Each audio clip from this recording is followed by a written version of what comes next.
sacrifices required to overcome this terrible threat more aggressively.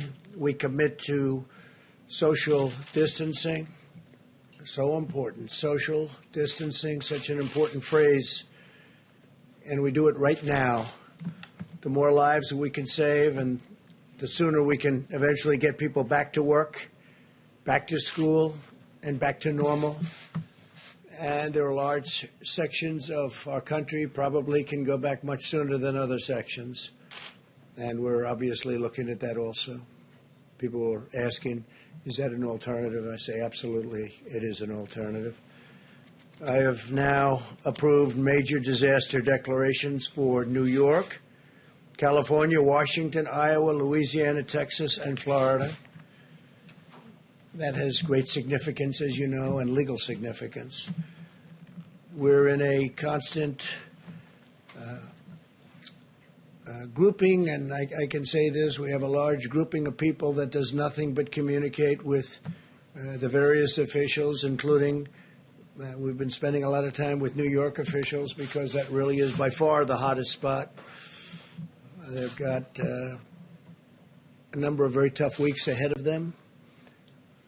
The governor's doing a very good job. I spoke to the governor, Governor Cuomo, last night and this morning, and he mentioned that in his remarks that he's using that we are using, and I think he feels, because he understands negotiation, he thinks we're using very appropriately the Defense Production Act, and we're using it where needed.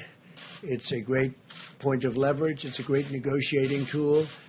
But I will tell you, there's tremendous spirit from people and tremendous spirit with respect to these companies.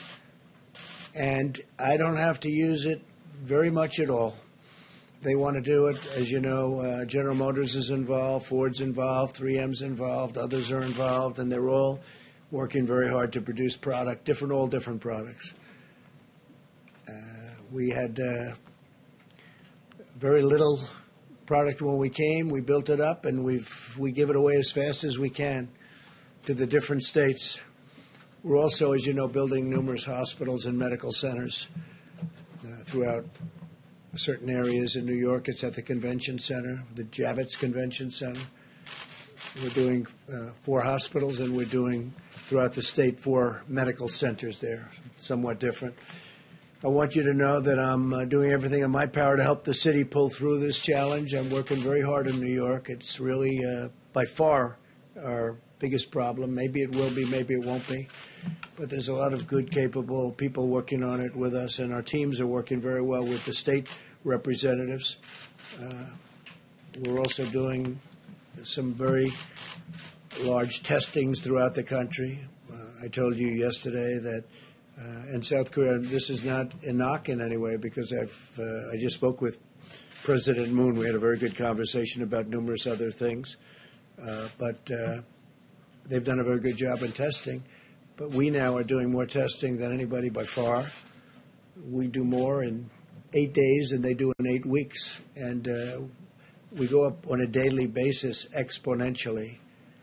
So it's really good. By the way, while I'm on it, I also spoke with Prime Minister Abe of Japan last night, and I congratulated him on a wise choice. I think it's going to be a fantastic Olympics, 2021. I think it's going to be a fantastic Olympics. It was the absolute right decision to delay it for a full year and now have a full, beautiful Olympics. It's going to be very important because it's probably the first time, maybe ever, or certainly in a long time, that it was on a odd year. It's always on an even year, they tell me. But he's going to have a fantastic success, and now they'll have even more time. He didn't need any more time. Everything was perfectly ready. What a job they've done. But Japan, I want to congratulate Japan, the IOC, and Prime Minister Abe on a great decision. I think it's going to be a fantastic Olympics. I told him I'll be there. I'll be there. As we fight to protect American lives, we're also protecting American livelihoods. Democrats and Republicans in the Senate are very close to passing an emergency relief bill for American workers, families, and businesses. This legislation, in addition to the 2 bills I signed this month, that includes, as you know, sick leave and We have all sorts of things in for the workers, for families, but we have a tremendous paid sick leave provision for workers at no cost at all to the employers. And that's a big thing, no cost to the employers. We want to get everybody back working.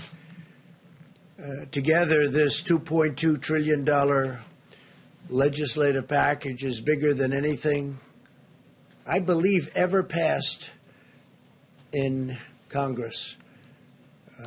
Perhaps, relatively speaking, if you go back, look during the FDR New Deal days, there was something that if you time value it, you could say it was bigger. I don't know, but this is certainly, in terms of dollars, by far and away the biggest ever done, and that's a tremendous thing because a lot of this money goes to jobs, and families. The Senate bill, as you know, includes $350 billion in job retention loans for small businesses, with loan forgiveness available for businesses that continue paying their workers. They continue paying their workers. That's what we want. We want them to keep their workers and pay their workers. This will help businesses keep workers on the payroll and allow our economy to quickly accelerate as soon as we defeat the virus. $300 billion in direct cash payments will be available for every American citizen earning less than $99,000 per year. That would be $3,400 very quickly for the typical family of four. Nothing like that's ever been done in our country. Up to $250 billion in expanded unemployment benefits. The average worker who has lost his or her job will receive 100% of their salary for up to 4 full months. Unlike normal unemployment benefits, independent contractors and the self-employed will be eligible. So you have independent contractors and self-employed people will be eligible for this. Over $100 billion to support the heroic work of our doctors, nurses, and hospitals. They've been incredible. $45 billion for disaster relief fund. So we are setting up a fund of $45 billion for disaster relief. That's more than doubling the amount available to support my national emergency and disaster declarations. It's a doubling up. $27 billion to build up the strategic national stockpile with critical supplies, including masks, respirators, pharmaceuticals, and everything you can imagine, because it was very depleted, like our military was depleted. Now we have a brand new military. Never had a military like this. We have equipment either coming or it's already come. For the most part, it's already come, but we have a lot of things that will soon be coming. Planes, missiles, rockets, lots of things. But the stockpile was very depleted, like everything else. This will also include significant funding for the development of vaccines on top of the $8 billion we approved several weeks ago. Over $500 billion in support for the hardest hit industries, with a ban on corporate stock buybacks, which is something I insisted on. And frankly, I tell you, the Republicans wanted that and the Democrats wanted that. We want them to use the money for the companies and the planes or whatever they may be helping to get over this rough patch. And I don't think it's going to end up being such a rough patch. I think it's going to, when we open, especially if we can open it, the sooner the better, it's going to open up like a rocket ship. I think it's going to go very good and very quickly. And you're going to have some tough new limits on executive compensation also. They need the money. They're going to have to sort of just make things work, because we're interested in the workers, the jobs. And we're interested in the companies, because that's really what fuels the workers in those great jobs. And we also have $16 billion in funding for the purchase of personal protective equipment. You know about that, such as masks and respirators through the strategic national stockpile. I encourage the House to pass this vital legislation and send the bill to my desk for signature without delay. I will sign it immediately. We will have a signing, and it'll be a great signing and a great day for the American worker and for American families. and frankly for American companies, some of which were having the best years they've ever had these last few years, and then a little bit less than a month ago, they went into a position that they haven't seen because of the hidden enemy, the virus. Earlier today, I spoke to the leaders of many of America's amazing nonprofit organizations. I thank them for their unwavering devotion to American people, to American families, to our nation. And they have been fantastic. They've been collecting supplies, distributing food, supporting healthcare workers, caring for vulnerable workers and families. I encourage them to continue to do it. But I'll tell you, the nonprofits have been fantastic. They've been great. They're great people, actually. I know a lot of them. Finally, I want to provide a brief update on the critical supplies. Through FEMA, the federal government has delivered or is in the process of shipping 9.4 million N95 respirators. Think of that, 9.4 million. 20 million surgical masks, and we have others that we think are going to be delivered pretty quickly. The whole world, it's not just us, it's not just the states. The whole world is trying to get these things in competition with many, many countries. I believe today you broke the 150 mark for the virus. We have 150 countries, over 150 countries where you have this virus. And nobody would ever believe a thing like that's possible. Nobody could have ever seen something like this coming, but now we know, and we know it can happen and happen again, and if it does, somebody's going to be very well prepared because of what we've learned and how we've done. It's been incredible how we've done. Remember, there's more tests than anybody by far, and the news, the reporters, the media always likes to bring South Korea. They called me and they told me, it's amazing, your testing procedures are amazing. Plus, we have a test that's a very high-level test. And it's a test that's very accurate. 3.1 million face shields, 2.6 million surgical gowns, 14.6 million gloves, and almost 6,000 ventilators, which go to the areas of greatest needs. We sent, over the last day, 4,000 ventilators to New York.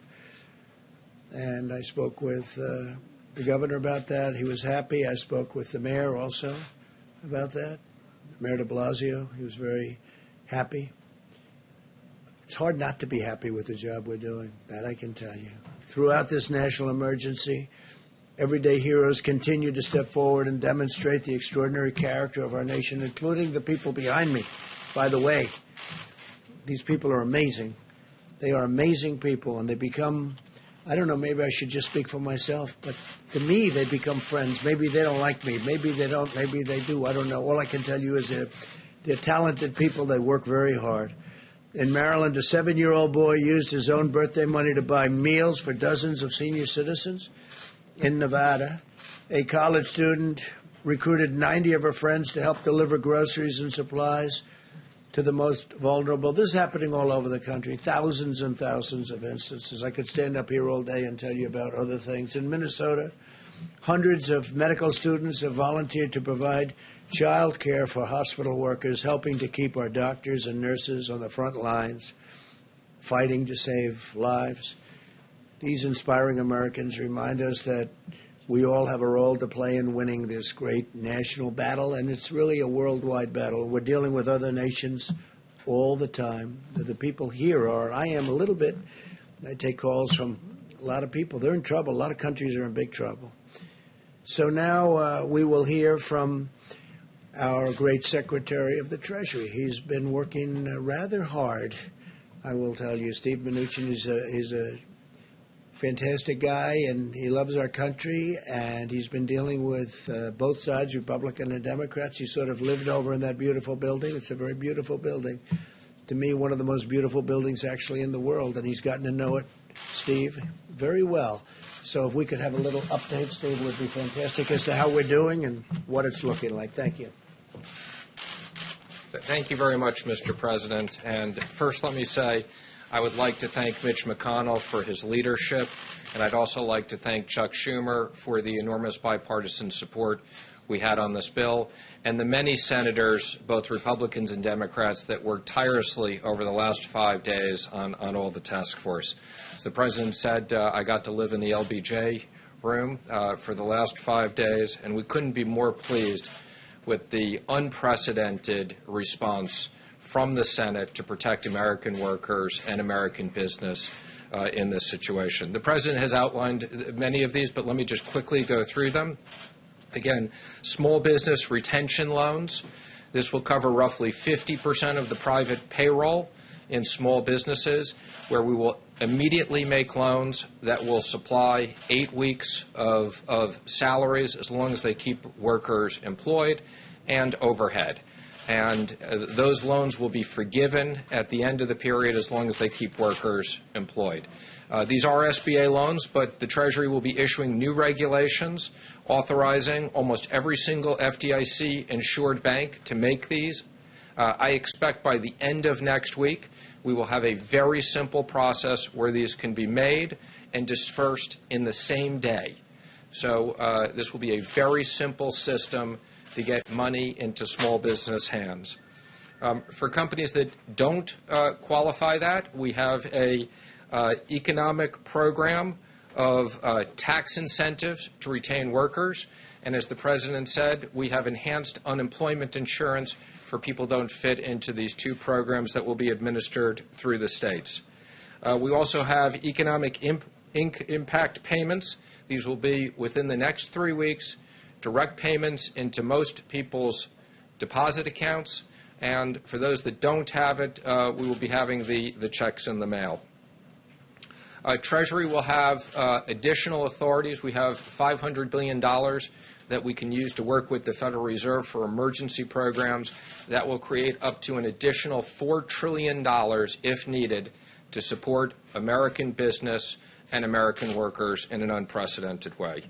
And then finally, the President mentioned $100 billion to hospitals and $150 billion to states that have specific coronavirus expenses, as well as many additional things. Mr. President, I especially want to thank you and the Vice President. You were constantly available to us. We spoke constantly throughout the day. You gave us guidance and quick decisions on many issues. And again, thank everybody for this great bipartisan work. This is going to be enormous help for the American workers and the American economy. The President was very determined that Congress would move swiftly to protect hardworking Americans in business in this unprecedented situation. Thank you very much, Steve. Great job. Day and night, right? Day and night. That was a lot of work, and we'll see how it all goes. We still need a vote, Steve, don't we? Do you have a question? Yes. Do you think this bill will keep the economy afloat? Hopefully a long time. We'll see. If we have to go back, we have to go back. We're going to take care of the American worker. We're going to take care of these companies that fuel this country and make the country great. It's not their fault. It's not their fault. But we think I would say we've anticipated 3 months. Hopefully we won't need this for 3 months. Hopefully this war will be won quicker. But we expect that this is a significant amount of money, if needed, to cover the economy. And don't forget, a lot of this is going to be to keep companies that are very strong, AAA-rated companies previously, to keep them going. And it's going to be in the form of loans, so the money's going to come back. A lot of this money's coming back. Separately, let me ask you about something you said yesterday. You said we should never be reliant on a foreign country for the means of our own survival. Yeah. What did you mean by that? I've been saying that for a long time. Well, we're reliant on many countries where we give up our supply chains, we give up our factories, we give up our production facilities, and we can buy it someplace else for a little bit lower price.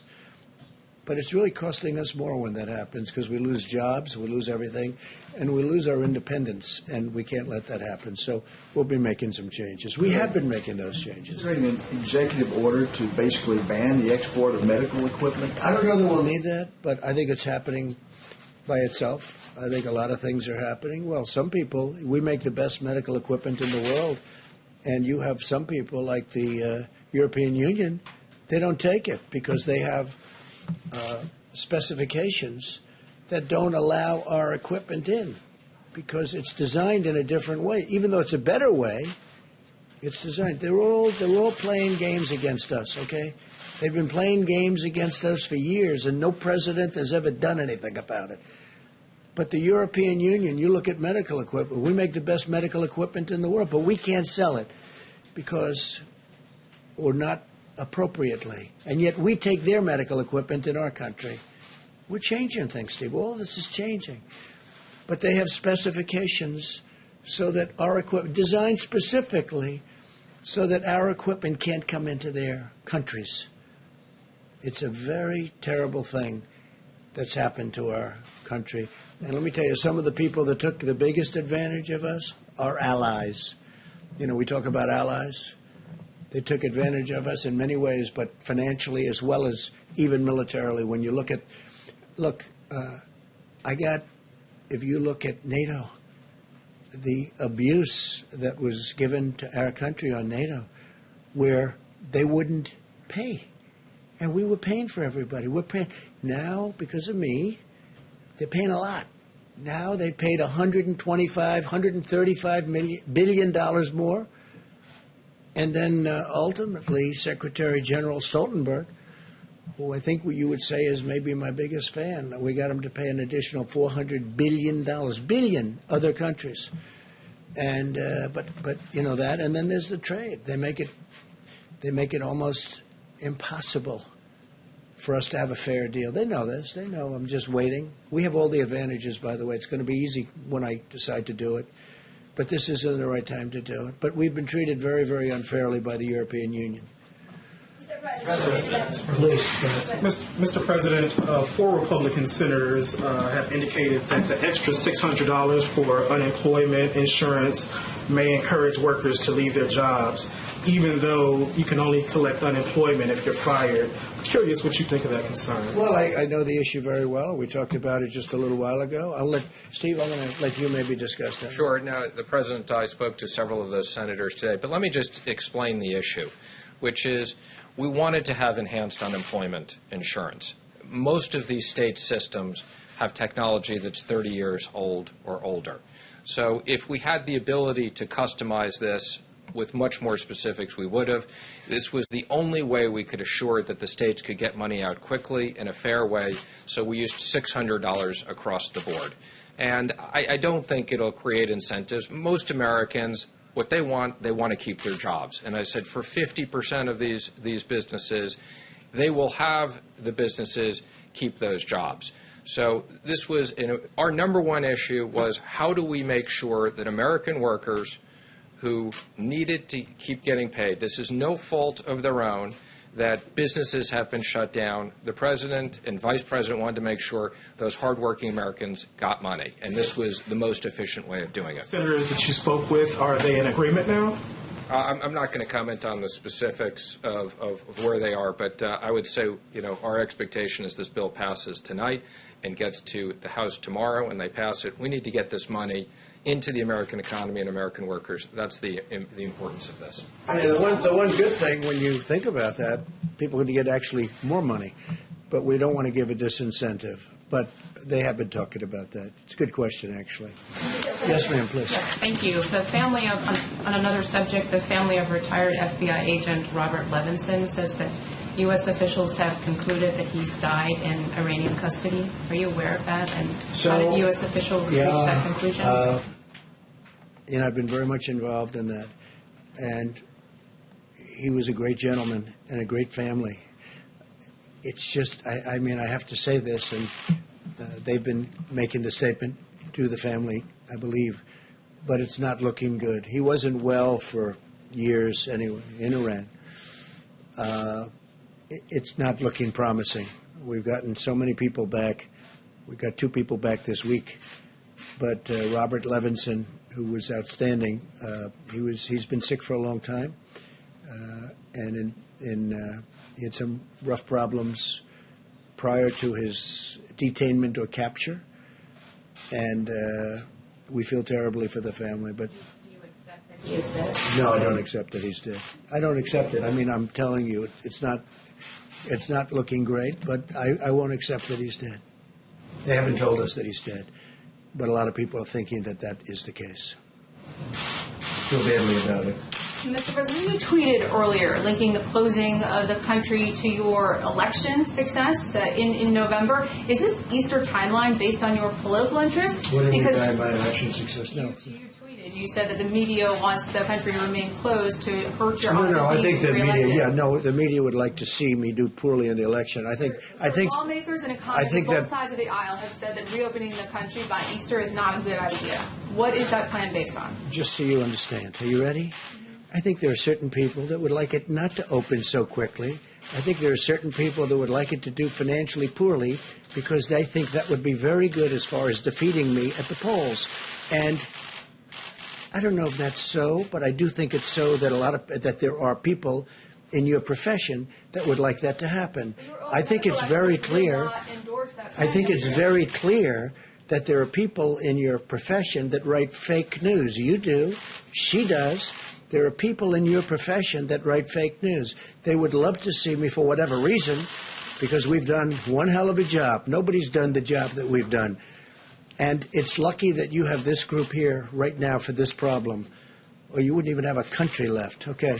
Go ahead, Mr. President, two questions. The first one, once you sign the $2 trillion package, how soon or how rapidly do you expect to see Who are you with? I'm with CBN.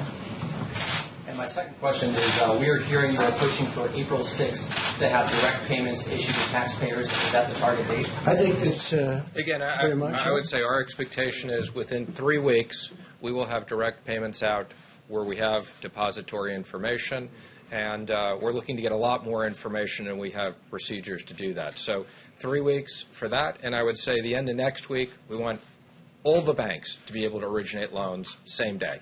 Thank you, Mr. President. I have two questions for you. One is that tomorrow you're going to be speaking with the G20 leaders, and I want to know if you're going to lead an effort to craft a worldwide ban on wild animal markets so as to prevent another pandemic, given that COVID-19 is a zoonotic that was transferred to humans in trade of exotic animals. Yeah, I don't know that subject's going to come up. There is a lot of talk that that's how this all happened, came out of China, and they say that's how it happened in China. So it's something maybe will be talked about, but it's not the top of my list. Yes, I think we're going to have a very good conference tomorrow. Well, and also, Dr. Ashish Shah, who's the head of Harvard's Global Health Institute, says that the key to getting this economy open as soon as possible is to test everyone who needs testing so we can quarantine all infected individuals and allow everyone else to go back to work immediately. Would you subscribe to that strategy? No, but we have tested more than anybody. I saw him. And if not, how many deaths are acceptable? Yeah. How many? None. Okay. How many deaths are acceptable to me? None. Okay, none. If that's your question. Look, I saw him. I saw his statement. We have tested by far more than anybody. We're testing more than anybody right now. There's nobody even close. And our tests are the best tests. They're the most accurate tests. But if you're saying we're going to test 350 million people, I watched his statement. I disagree with it. We can go to certain states. I could name them now, but I'm not going to do that. But we can go to certain states right now that have virtually no problem or a very small problem.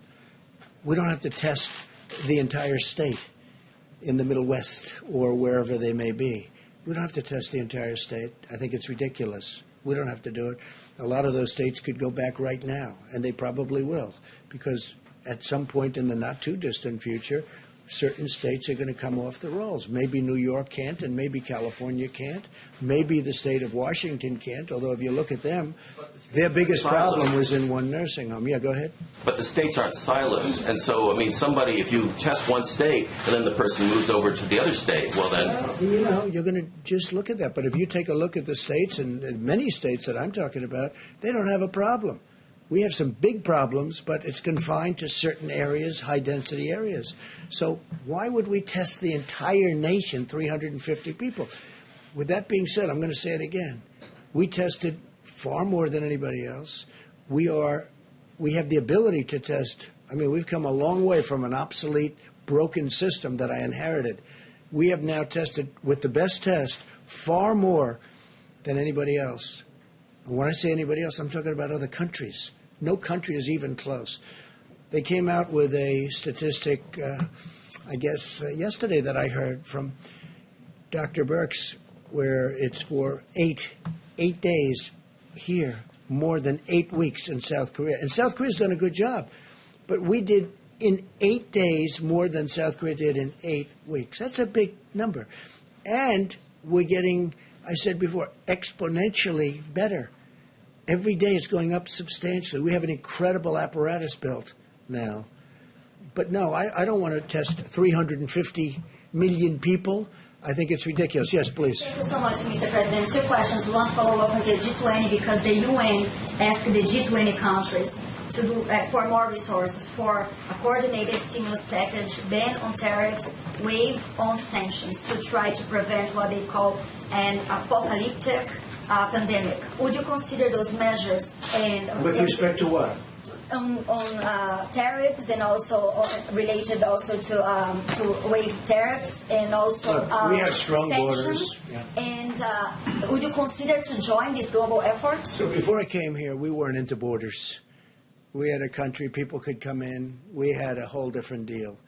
Now we're up to almost 164 miles. Think of that, 164 miles of wall, big, beautiful wall.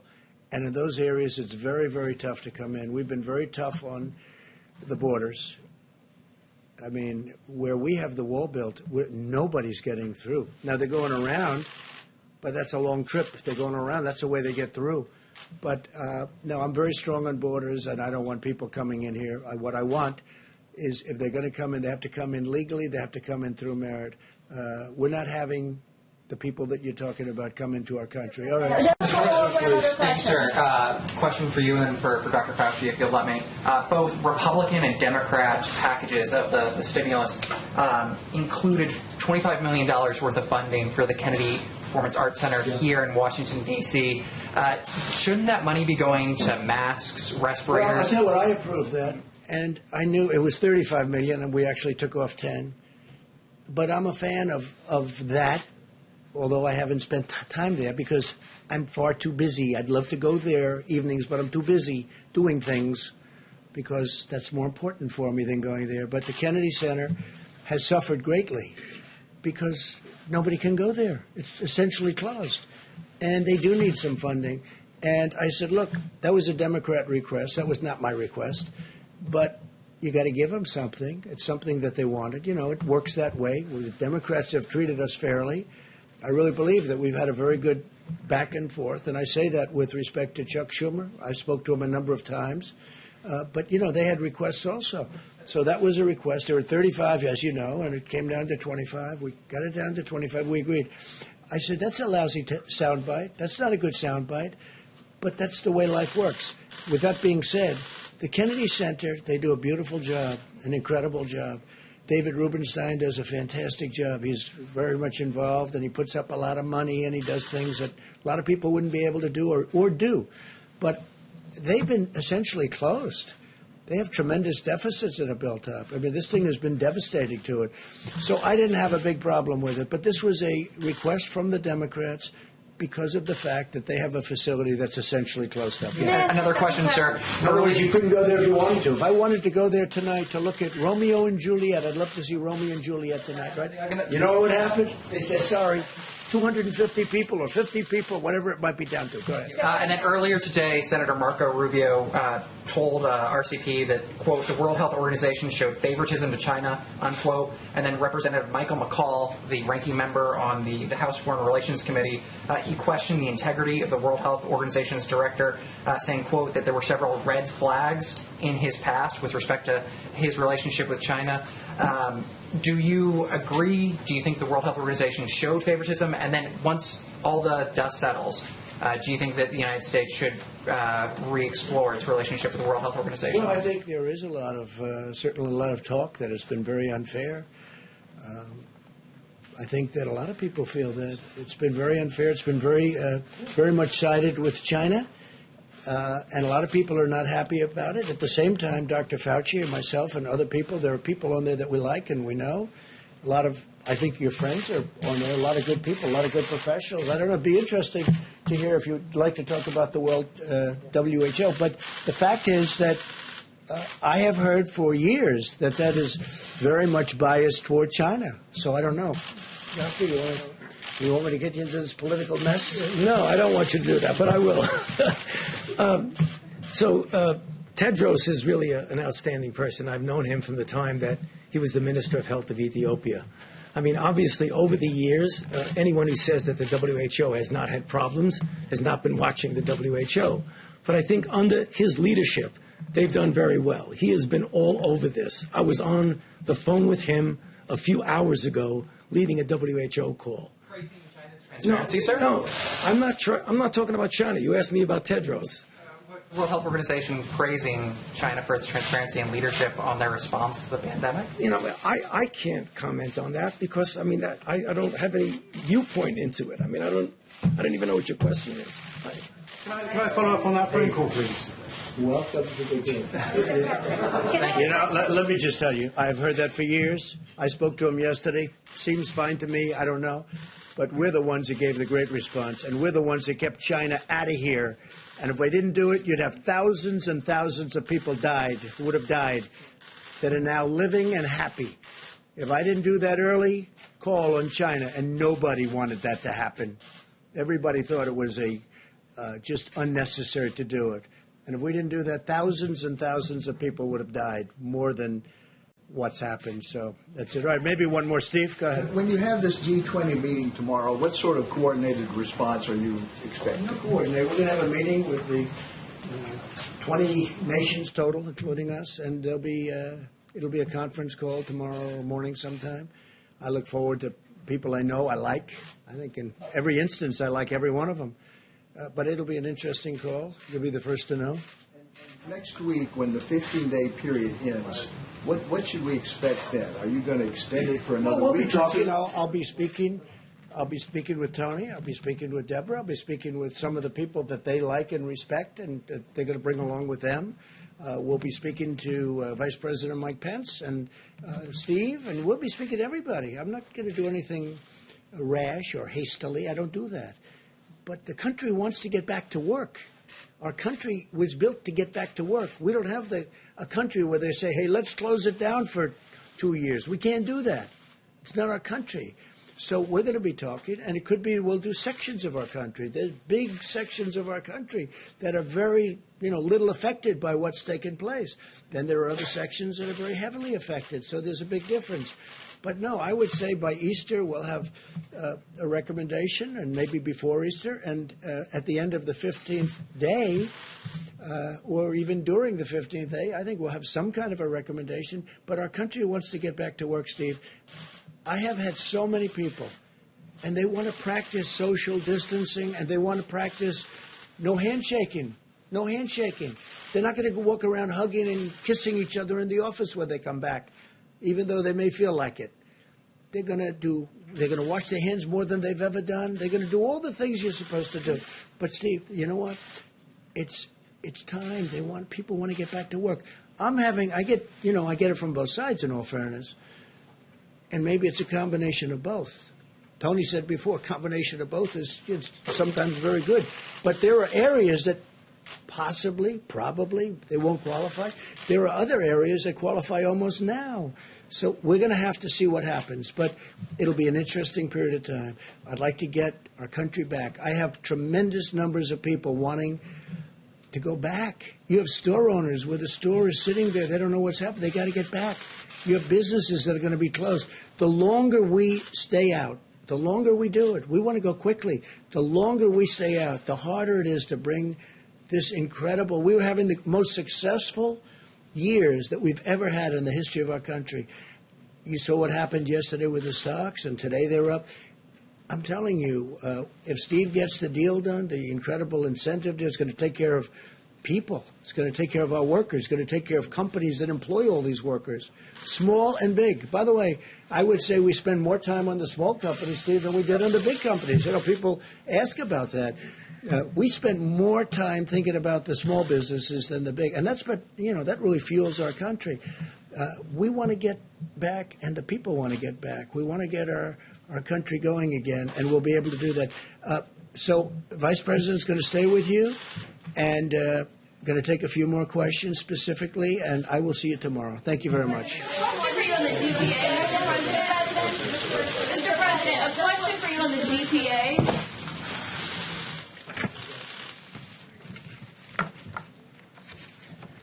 Well, thank you all. A report on today's action by the White House Coronavirus Task Force. The President and our entire team continue to be inspired. By the way, people all across this country are putting into practice 15 days to slow the spread. We are 10 days into the 15 days. And let me say again to every American, if you're in an area that's been impacted by the coronavirus, it's absolutely essential that you listen to state and local authorities for guidance. But for every American, what you can do is implement the practices outlined in the President's coronavirus guidelines today. Because we truly do believe that, as millions of Americans have done and will continue to do, that we can significantly impact the rate of growth in this epidemic in our country. We can spare Americans from exposure to the coronavirus, and we can save lives. And so on behalf of the President and our entire task force, I want to say thank you to the American people. Thank you for your cooperation. Thank you for embracing the principles in 15 days to slow the spread. We heard about that cooperation today in a series of conference calls. We spoke with equipment manufacturers who are stepping forward as never before to assist us in developing the medical equipment that is essential, whether it be masks or other medical supplies or ventilators. FEMA reported to our task force today that hundreds of companies have stepped forward to be involved in the supply chain, and we are vetting nearly 70 of those countries for specific repurposing of their manufacturing to produce everything from masks to gloves to gowns and, of course, to ventilators.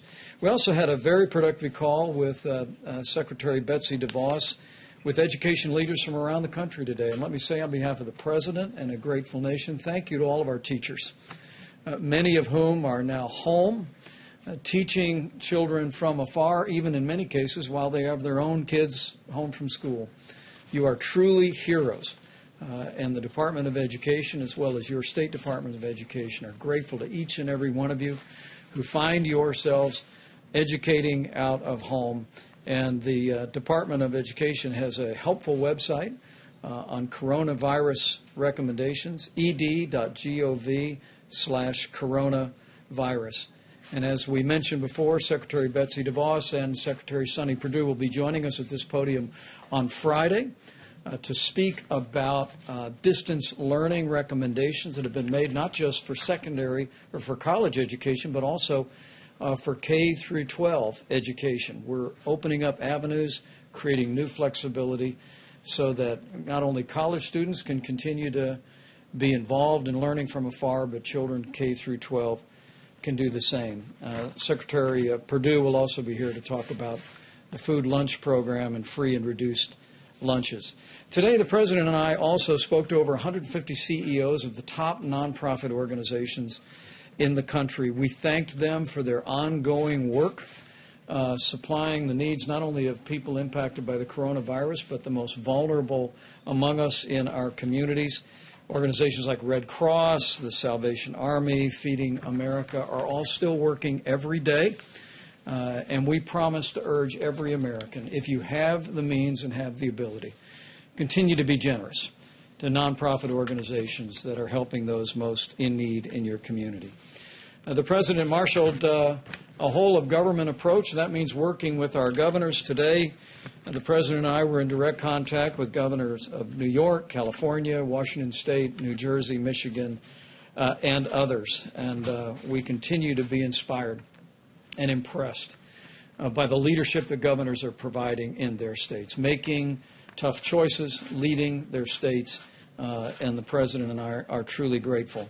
The task force made a recommendation, and FEMA has assembled a team to provide technical assistance to the state of New York, and that team was welcomed by Governor Cuomo. Will be arriving on the ground there very soon, along with all the other resources that the President recently announced would be flowing to New York and to Washington State and to California. In my conversation with Governor Gavin Newsom of California, I was pleased to speak to him and hear that our FEMA team is literally at the table with the state of California's team, working to meet their supply needs, working to work on capacity.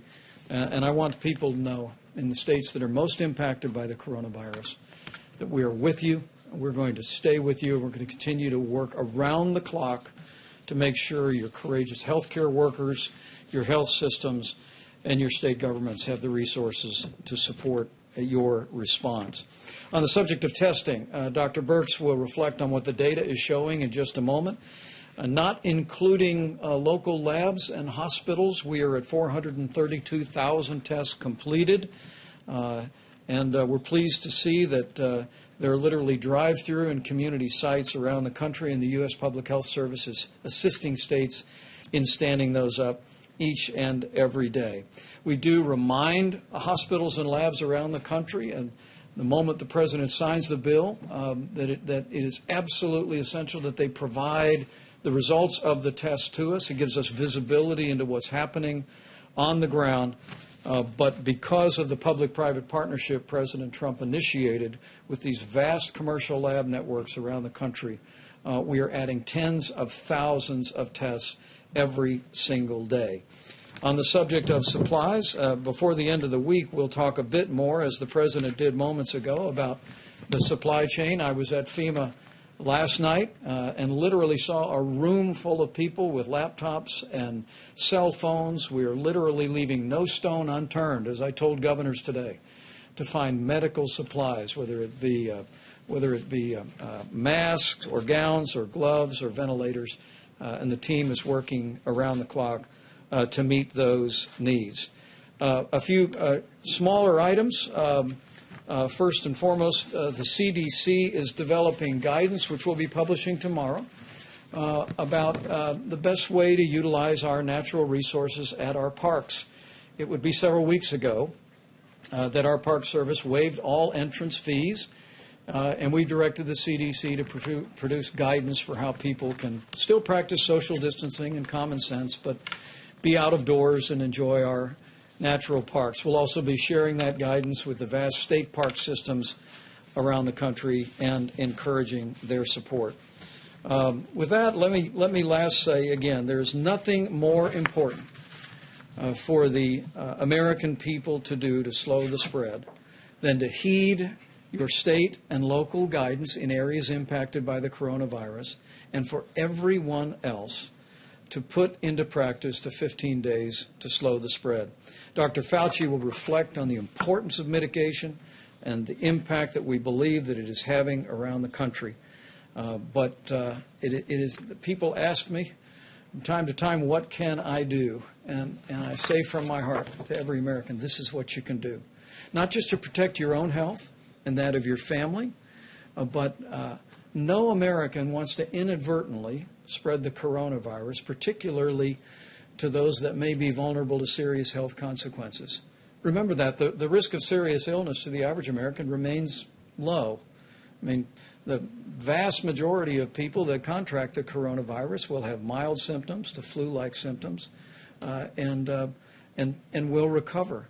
But for seniors with serious underlying health conditions or with people with immunodeficiencies, everyone needs to practice the principles of 15 days to slow the spread. The President announced this week that we are looking forward to the day that we can open up the country. And this team will be bringing him recommendations about how we can safely and responsibly do just that. But for every American that wants to see America back in business, you can hasten the day by putting into practice the 15 days to slow the spread. Go to coronavirus.gov for details. And I truly do believe if all of us will do all that we can do, we will slow the spread, we will protect the most vulnerable, and we will heal our land. With that, let me recognize Dr. Tony Fauci to speak about Dr. Birx, please, and then Dr. Fauci. Thanks, Deb. Thank you, Mr. Vice President, and thank you all for listening to us talk to the American people.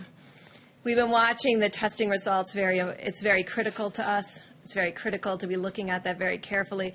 Let me tell you two things that are going on in parallel. Our system to look at flu-like illnesses is still up and running in county after county and state after state. And why is that important? For those of you who have been following the flu epidemic this year, you'll remember we had flu A, then we had another peak of flu B, And those systems that are in every single state and local government is the platform where we can see whether there's any increase in flu-like illnesses. So if you have very few cases in your state and in your counties, maintain your flu surveillance system that you work closely with the CDC on, and look for changes in your slope of new flu-like illnesses. And there are enough test kits, and there's particularly enough of the CDC test kit where we started that runs on your flu surveillance platform to be constantly surveilling what those flu-like illnesses are in our states and counties that have very low number of cases.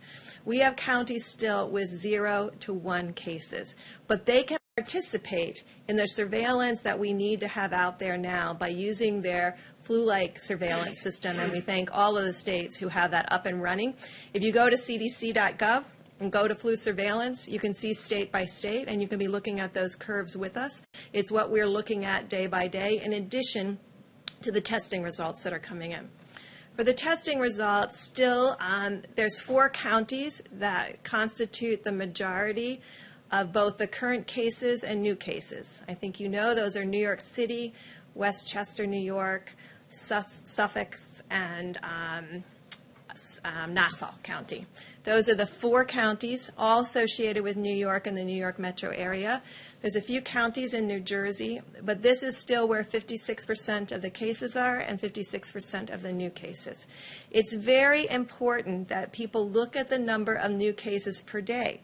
Remember, we told you it was going to take us a while to work through the testing backlog. I think we're close to working through the testing backlog so that you can interpret the number of cases per day, and you will see in New York City that the number of cases per day has been relatively constant over the last 3 days. Those are the number of new cases per day. This is a real call to every person in New York City and the New York metro area to continue every one of these 15 days to slow the spread, and to do that part of it at the same time that they're following the mayor's and governor's piece. Yesterday, we talked about people that may have left the metro area that were residents of the metro area that may have gone to secondary homes or other places to reside. And we've asked all of them to carefully monitor their temperatures and self-isolate from the communities where they went, just to ensure their own health and the health of their communities while people move around the country. Finally, why this is so important. It's very important to me personally because my grandmother, for 88 years, lived with the fact that she was the one at age 11 who brought home flu to her mother, named Leah, for which I am named, when her mother had just delivered. And her mother succumbed to the great 1918 flu. She never forgot that she was the child that was in school that innocently brought that flu home. This is why we keep saying to every American, you have a role to protect each and every person that you interact with. We have a role to protect one another. It's why we are social distancing and you are social distancing. But to every American out there, when you are protecting yourself, you're protecting others. And if you inadvertently, I know, brought this virus home to someone with a pre-existing condition, I can tell you my grandmother lived with that for 88 years. So this is what we're trying. This is the message that's important to everybody. This is not a theoretic. This is a reality. You can see the number of deaths that are occurring. We all have a role in preventing them. So thank you for the work that you do to get our message out to others, to really ensure that every American understands how important their role is as we move through these next 5 days, to not let up for an instant. I hear some reports that someone said, oh, well, the new cases in New York are increasing or the hospitalizations are increasing. The number of new cases over the last 3 days have been consistent, but not rising any more than a consistent day-over-day rise. You will see hospital cases continue to increase because they are a reflection of what happened 1 to 2 weeks ago before the full mitigation efforts were put into place. So each person in every place, no matter what county, what community, what state, can work with us to ensure that we prevent the spread of this virus to others. So thank you. Thank you, Mr. Vice President. I just want to spend a couple of minutes telling you a little bit about some information that I got on our weekly call that we have at least once a week with the WHO, which is led by Dr. Tedros and Mike Ryan, who's the point man there, to give us some information. And in that regard, I want to apologize for my curt response to you when you asked me about the China deal, because I shouldn't have done that. That's not my style. But what I really wanted to say is that my job is that I'm a scientist, I'm a physician, and I'm a public health person, and I don't like to get involved in that stuff. So anyway, getting back to the WHO. So we learned some really interesting information because obviously the other countries like China and others had been hit prior that we did. One of the things that was striking to me, and I just throw it out because it's something that we will face. We're not facing it now, but we will face. Our Chinese colleagues are very concerned because they went through the entire cycle of the curve to come down. They have very, very few cases. But what they're starting to see as they're relaxing the constraints on travel, that they're getting imported cases. And they wanted to warn us that when we get successful, make sure you very carefully examine how you're going to release the constraints on inputs. So I know we're going to be successful in putting this under control, but I think we're going to have to remember we don't want to import cases in. That's the first thing for today. The second thing that was important is that it was something that Dr. Birx mentioned, and that is when you look at the inflection of the curves, we now have multiple different countries that have gone through various phases of their individual outbreaks. And you could learn something from them about where you are in your own outbreak. For example, when China went up, what happened is they just didn't turn around. They went from going to, I'll just take an arbitrary number, 500 new cases a day. The next day it was 1,000 cases, then 1,500, and then 2,000. But once the number of new cases each day starts to flatten out, that's when you get to that point where the inflection goes down. So what things we want to look for, the things that Dr. Birx had mentioned, that doesn't mean you declare victory when it does that, but you know you're at least on the way to where you want to go. And I think that's really very important. The third and final thing that I think gets back to the question that many of you in the audience have asked of us is about, would this possibly become a seasonal cyclic thing? And I've always indicated to you that I think it very well might. And the reason I say that is that what we're starting to see now in the Southern Hemisphere, in Southern Africa, and in the Southern Hemisphere countries is that we're having cases that are appearing as they go into their winter season. And if, in fact, they have a substantial outbreak, it will be inevitable that we need to be prepared that we'll get a cycle around the second time. What does that mean for us and what we're doing? It totally emphasizes the need to do what we're doing in developing a vaccine, testing it quickly, and trying to get it ready so that we'll have a vaccine available for that next cycle. In addition, to do the randomized controlled trials of drugs so that we will have a menu of drugs that we have shown to be effective and shown to be safe. Because I know we'll be successful in putting this down now, but we really need to be prepared for another cycle. And what we're doing, I believe, will prepare us well. Thank you. Thanks, Doc. We'll take a few questions, please. Mr. Vice President, on ventilators, some really important reporting from the Center for Public Integrity today. They suggested that there's only 16,000 in the national stockpile. Can you just give us some clarity? How many ventilators do you have in the national stockpile? Who else is making them, and how long will it take for them to make a critical mass? Because based on the Center for Public Integrity, it appears there aren't enough if people are going to die as a result. Ventilators has been a singular focus of a good portion of our supply chain stabilization task force at FEMA since the President stood up FEMA's National Response Center. And we're making progress in a variety of ways. First, there is the national stockpile, which you refer, and depending on what's been distributed, we just delivered 4,000 ventilators to New York, including ventilators that we sent to New York City. But there's that number of some 20,000, less than 20,000. I won't dispute your number. Beyond that, there literally are, by most estimates, more than 150,000 ventilators in the broad healthcare system all across the country. We also, working with anesthesiologists, and there was a very important conference call today, we have determined several weeks ago that the devices that anesthesiologists use for outpatient surgery can be converted with the change of a single vent to a very useful ventilator.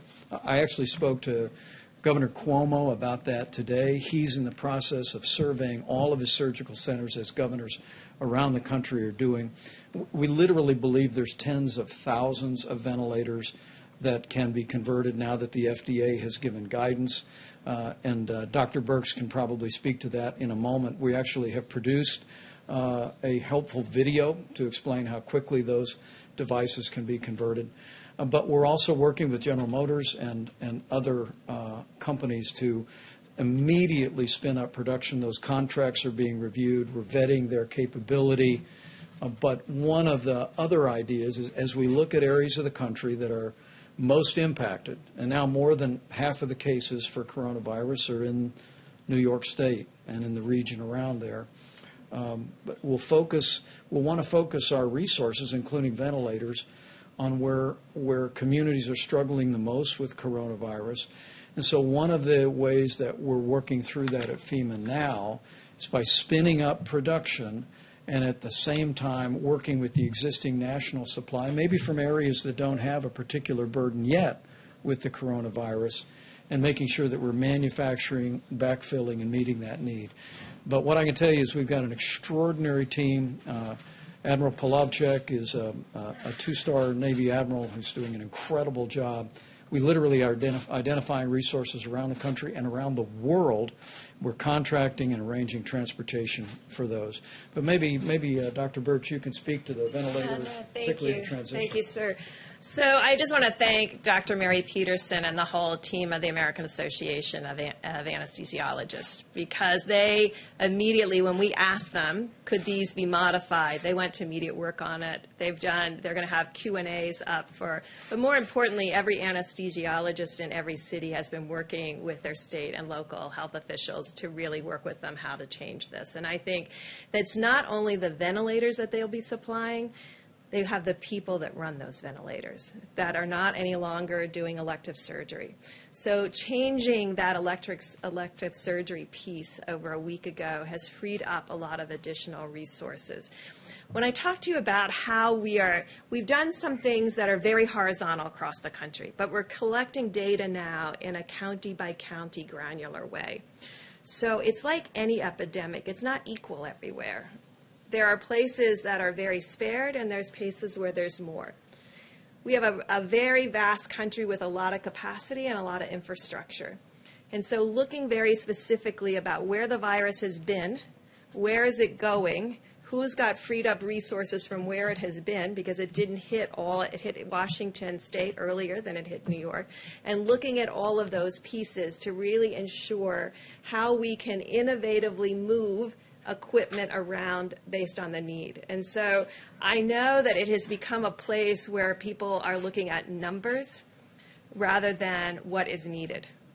Because if you do these projections, when you got to those projections that said, like in Germany and others, that implied that 60% or 50% of the population would get infected, I want to be very clear, the only way that happens is this virus remains continuously moving through populations in this cycle, in the fall cycle, and another cycle. So that's through 3 cycles with nothing being done.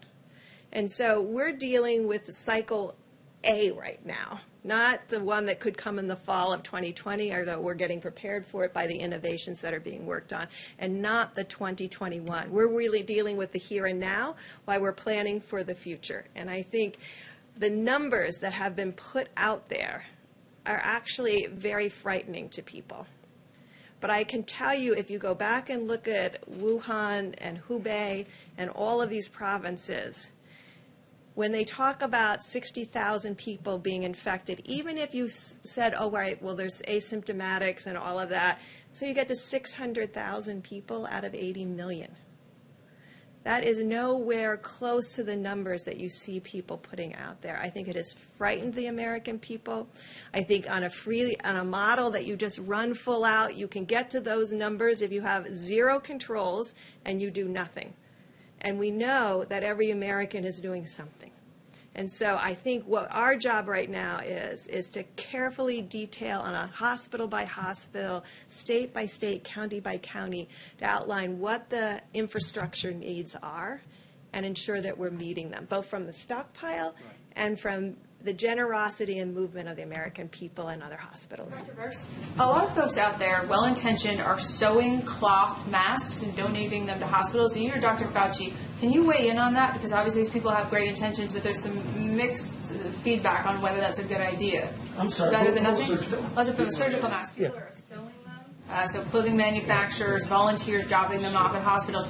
Is that necessary? Is that helpful? Is it something you'd recommend? Well, I mean, you would only recommend that under desperate situations if you don't have any masks. But what we're seeing now, as you've heard, is a rather significant inflow of masks that are coming in that are going to be available. I mean, obviously, if you don't have a mask and you need a mask and it's appropriate for you to be wear it, you do what you can. But I don't see that now as a necessity, given what's going on right now.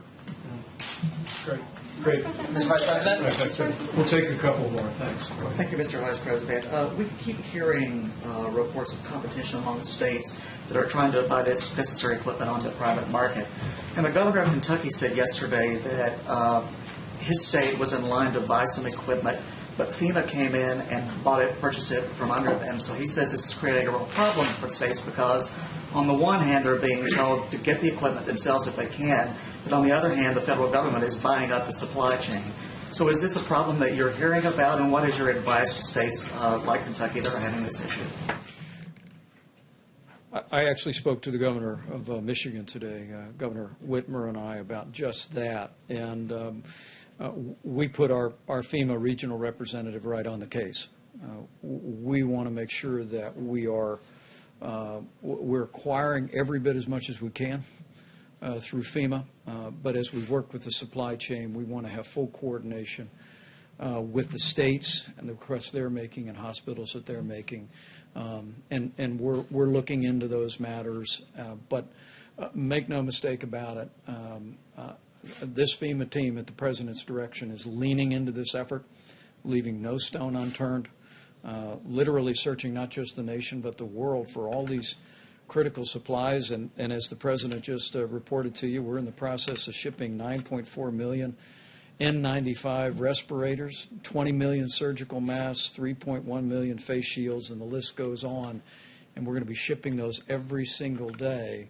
But as I told Governor Whitmer today, who's leading her state through all of this with great energy, we want to partner with her. We want to partner with every governor and make sure that the left hand knows what the right hand is doing in terms of acquiring resources. Thanks, sir. Or how about you right here? Thank you so much. No, right here. Thank you. Can I ask the next one? On the mask question, healthcare workers on the ground still report that there are mask shortages. What timeline do you predict for making sure everyone who needs a mask is adequately supplied? Well, I'm going to let Dr. Birx address that as well, but let me say again, I just received a report. We're going to be detailing it before the end of the week, where we've literally identified significant resources, not just around the country but around the world, of the masks that can be used by healthcare workers.